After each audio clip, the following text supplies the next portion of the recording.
A fé parece a muitos uma coisa difícil. A verdade é que só é difícil porque é fácil. Naamã achou difícil se lavar no Jordão, mas se fosse algo grande, ele teria feito imediatamente com alegria. As pessoas pensam que a salvação deve ser o resultado de um ato ou sentimento, muito misteriosos e muito difíceis.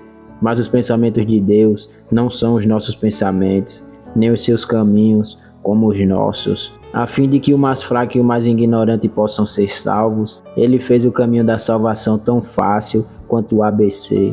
Não há nada nele que confunda ninguém, somente que, como todo mundo espera ser confundido por ele, muitos ficam aturdidos quando descobrem-no grandemente simples. O fato é que nós não cremos quando Deus é sério quando diz: agimos como se não pudesse ser verdade. Eu ouvi falar de um professor da escola dominical que realizou um experimento que não penso que eu mesmo tentaria com as crianças, pois parece ser bem cara. De fato, eu acredito que o resultado no meu caso seria muito diferente daquele que agora descrevo. Esse professor havia tentado ilustrar o que era a fé e, como não conseguia colocar nas mentes dos meninos, ele pegou seu relógio e disse: agora eu vou lhe dar esse relógio, João, você o aceita? João começou a pensar o que o professor queria dizer e não se apossou do tesouro, nem deu resposta alguma.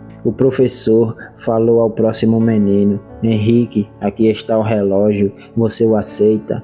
O garoto, com a modéstia bem própria, respondeu: não, obrigado, senhor.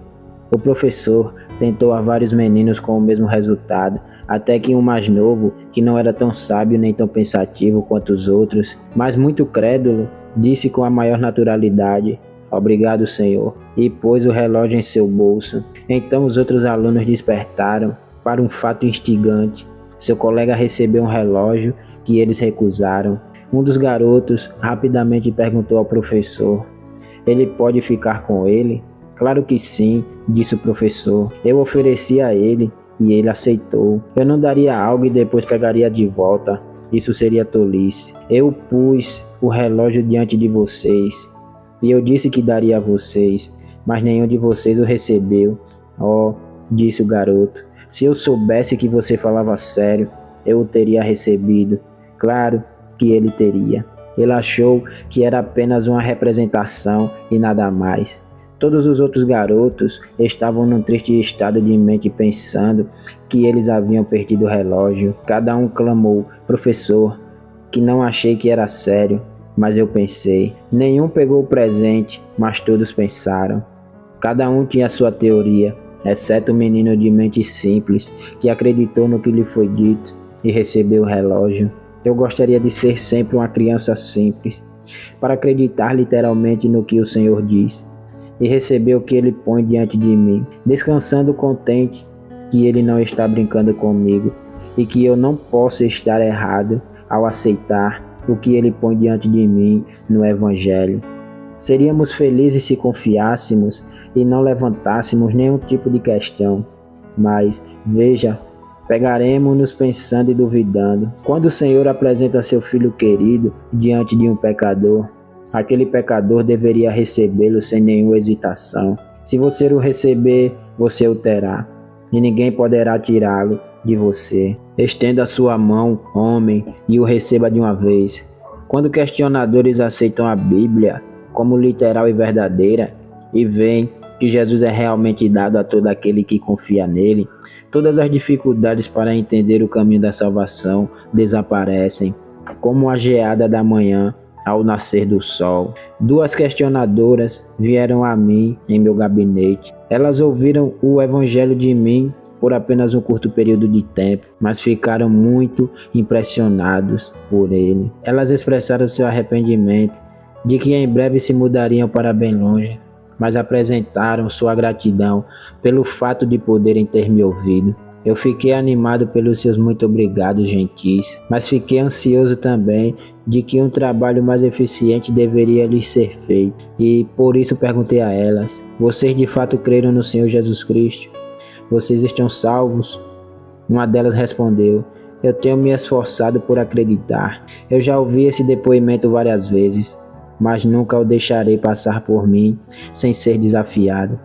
Não, eu disse, isso não é assim. Você já disse alguma vez a seu pai que você tentou crer nele? Depois que eu me demorei um pouco sobre o assunto, elas admitiram que tal linguagem seria ofensiva ao pai delas.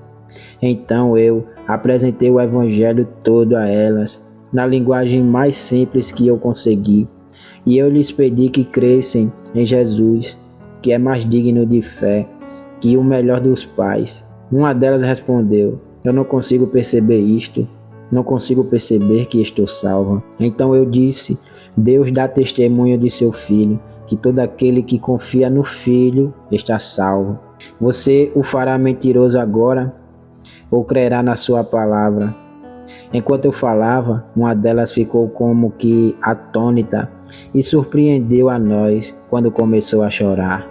Ó Senhor, eu vejo claramente, eu estou salva. Ó, Jesus me abençoou, Ele me mostrou o caminho e Ele me salvou. Eu vejo tudo. A estimada irmã que trouxe essas duas jovens para mim ajoelhou-se com elas, enquanto que em nossos corações nós louvávamos e engrandecíamos o Senhor por mais uma alma que Ele trouxe à luz. Uma das duas irmãs, no entanto, não podia ver o Evangelho como a outra, por mais que eu esteja seguro de que ela o fará depois de algum tempo. Não parece estranho que ambas, ouvindo as mesmas palavras, uma veio à luz e a outra permaneceu na escuridão? A mudança que há no coração quando o entendimento agarra o Evangelho é normalmente refletido na face, e lá brilha como a luz do céu. Tal recentemente iluminada geralmente clama: por que, Senhor? É tão claro como nunca havia percebido antes. Agora eu entendo tudo que leio na Bíblia, mas não podia fazê-lo antes. Tudo aconteceu em um minuto, e agora eu vejo aquilo que eu nunca entendia antes. O fato é que a verdade era sempre clara, mas eles estavam procurando por sinais de sabedoria, e com isso não viam o que estava junto a eles. O velho homem frequentemente procura seus espetáculos quando eles estão na sua testa, e observa-se comumente que falhamos de ver o que está logo diante de nós. Cristo Jesus está diante de nossos rostos e precisamos apenas olhar para Ele e viver, mas nós causamos toda sorte de embaraço disso e criamos um labirinto daquilo que é simples e fácil de entender. O pequeno incidente com as duas irmãs me lembra de outro. Uma amiga muito querida veio a mim no sábado de manhã, depois do serviço, para me cumprimentar. Por causa, disse ela, eu completei 50 anos no mesmo dia que você. Eu me pareço com você nisto, mas eu sou o oposto de você nas coisas excelentes, eu coloquei. Então você deve ser uma ótima mulher, pois em muitas coisas eu desejo ser o oposto do que eu sou. Não, disse ela. Não quis dizer nada disso. Eu não estou totalmente endireitada. O quê? Gritei eu. Você não é uma crente em Jesus? Bem, ela disse com muita emoção. Eu vou tentar ser. Eu segurei suas mãos e disse, minha querida alma, não me diga que você vai tentar crer no meu Senhor Jesus. Eu não aguento ouvir isto de você. Significa ceticismo cego. O que ele fez que lhe permite falar dele desse jeito? Você me diria que tentaria acreditar em mim? Eu sei que você não me trataria de forma tão rude. Você me crê um homem confiável e com isso você crê em mim de uma vez. E certamente você não poderia fazer menos com meu Senhor Jesus. Então, com lágrimas, ela exclamou, ó Senhor, ore por mim. A isto respondi, não creio poder fazer nada disso. O que poderia pedir ao Senhor Jesus que fizesse por alguém que não confiaria nele? Eu não vejo motivo de oração. Se você crer nele, você será salva. Se você não crer nele, não posso pedir a ele que invente uma nova forma para agradar sua incredulidade. Então ela disse de novo, eu tentarei crer.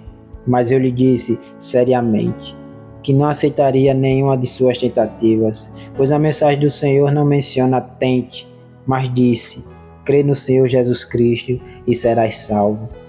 Eu coloquei para ela a grande verdade que aquele que nele crê terá a vida eterna, e seu terrível oposto, aquele que não crê no Filho, já está condenado. Porque não creu no nome do único Filho de Deus. Eu lhe insisti que depositasse toda a sua fé naquele ora crucificado. Mas agora é levado, Senhor, e o Espírito Santo ali, e naquela hora habitou a crer. Ela muito ternamente disse: ó Senhor, eu estava buscando meus sentimentos, isso foi um erro. Agora confio minha alma a Jesus, e estou salva. Ela achou paz imediatamente pela fé. Não há outro caminho. Deus se agradou de fazer as necessidades da vida assuntos muito simples. Temos de comer, e mesmo um homem cego consegue achar sua própria boca. Temos de beber, e mesmo o menor bebê sabe como fazê-lo sem instrução.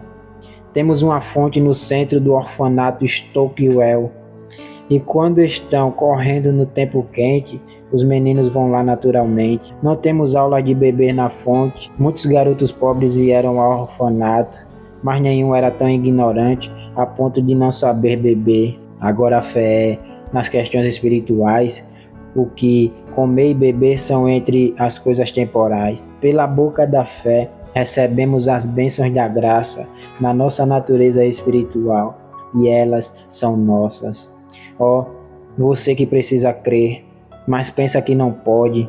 Você não vê que, assim como alguém pode beber sem ter forças, e como alguém pode comer sem ter forças, e recebe forças por comer, assim devemos receber a Jesus sem esforço, e ao recebê-lo recebemos poder para todo o esforço posterior a que formos chamados. Fé é um assunto tão simples que, toda vez que eu tento explicar, eu fico temeroso que talvez não consiga revelar sua simplicidade. Quando Thomas Scott publicou suas notas sobre o progresso do peregrino, ele perguntou a uma das suas paroquianas o que ela entendia do livro. Ah, sim, senhor, disse ela. Eu entendo o senhor Bunyan muito bem, e eu espero que um dia, pela graça divina, eu possa entender suas explicações. Não deveria eu me sentir morto se meu leitor soubesse o que é a fé, e então ficar confuso pela minha explicação? Eu vou tentar, no entanto, e orar ao Senhor que a torne clara. Contaram-me que em uma estrada de um monte havia uma disputa dos direitos sobre um caminho. O dono queria preservar sua supremacia e, ao mesmo tempo, não queria ser inconveniente ao público. Daí a solução que provocou o incidente a seguir. Vendo uma doce jovem do campo parada no portão, um turista foi até ela e ofereceu a ela uma moeda que lhe fosse permitido passar. Não, não, disse a criança, eu não estou aqui para receber nada de você, mas você deve dizer, por favor, me deixe passar, e então você entrará e será bem-vindo. A permissão era para ser pedida, e poderia ser obtida pelo pedir. Igualmente, a via eterna é gratuita e pode ser recebida, sim, pode ser imediatamente recebida, ao confiar na palavra daquele que não pode mentir. Confia em Cristo e por essa confiança você agarra a salvação e a vida eterna.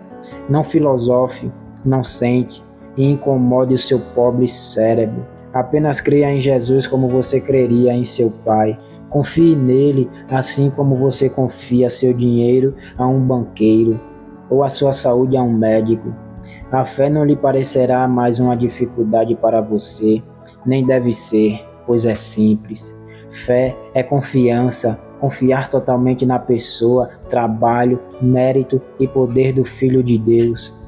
Alguns pensam que este confiar é uma coisa romântica, mas o fato é a coisa mais simples que pode haver. Para alguns de nós, verdades que antes eram difíceis de acreditar, agora são fatos que acharíamos difícil de duvidar. Se algum de nossos grandes antepassados se levantasse dos mortos e visse as coisas como são hoje, quanta confiança ele teria de exercer. Ele diria pela manhã, onde estão a pedra e o aço? Eu quero fazer luz. E lhe daríamos uma pequena caixa com pequenos pedaços de madeira dentro. E lhe diríamos, para raspar uma delas no lado da caixa. Ele teria de confiar muito antes de acreditar que assim fogo poderia ser produzido. A seguir, diríamos a ele: agora que você tem fogo, gire aquela torneira e acenda o gás. Ele não vê nada. Como poderia existir luz através de um vapor invisível? E ainda assim, isso acontece. Venha conosco, vovô. Sente naquela cadeira. Olhe para aquela caixa diante de você. Você terá assim uma reprodução de si mesmo. Não, criança, ele diria. Isso é ridículo. O sol fazer uma figura minha? Eu não posso crer nisso. Sim, e você irá andar a 50 milhas por hora em cavalos. Ele não creria até que o colocássemos em um trem. Meu caro senhor, você pode falar com seu filho em Nova York. E ele lhe responderá em poucos minutos. Não assustaríamos o velho cavalheiro? Isso não lhe exigiria toda a sua fé? Ainda assim, essas coisas são cridas por nós, sem esforço algum, pois a experiência nos fez familiarizados com elas. Fé é necessária em grande quantidade. A vocês que são estranhos às coisas espirituais, vocês se sentem perdidos quando falamos sobre elas. Mas quão simples são a nós que temos a vida nova e temos comunhão com as realidades espirituais. Nós temos nosso Pai com quem falamos e Ele nos ouve, e um bendito Salvador que ouve os desejos do nosso coração e nos ajuda nas lutas contra o pecado. Está tudo claro ao que entende, que seja agora claro para você. Amém, queridos. Amém, queridos.